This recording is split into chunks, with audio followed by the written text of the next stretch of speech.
College ছাত্রী বৈজয়ন্তী দেববর্মার মৃত্যু মামলায় অপরাধীদের কঠোর সাজার দাবি তুলল চোরিলাম ব্লক অ্যাডভাইজারি কমিটির ভাইস চেয়ারম্যান রামমোহন দেববর্মা সহ চেয়ারম্যান জাকুল দেববর্মা ও চোরিলাম মণ্ডলের সাধারণ সম্পাদক। তারা জানিয়েছেন, গত বছরের ৩রা ডিসেম্বর প্রতিবেশীর সঙ্গে ঝগড়ার পরিপ্রেক্ষিতে ওই কলেজ ছাত্রী আহত হয়েছিল। এরপর একই মাসের ২০ তারিখ তার মৃত্যু হয়। এই ঘটনায় ২ জন অভিযুক্তকে মেলাঘর থানার তরফে আগে গ্রেপ্তার করা হয়েছে। তবে ঘটনাটি সুষ্ঠু তদন্ত হোক, এমনটাই দাবি তুলেছেন তারা।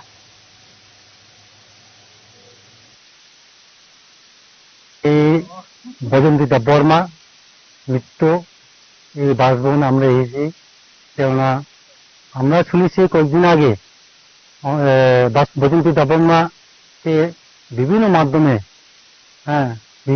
পিটিয়ে খুন করে হচ্ছে। এ নিয়ে আমরা এখানে এসেছি।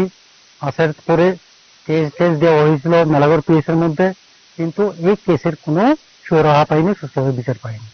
এই কারণে আমরা অনুপম দাস নামে আমরা খুব তাকে যেমন জেলের মধ্যে 12 বছর থেকে 15 বছর মতো জেল যাতে আমরা পৌঁছতে পারি বা দিতে পারি, আজকে অ্যারেস্ট করতে পারি, সুষ্ঠুভাবে বিচার পাইতে পারি, এই জন্য আমরা রঞ্জিত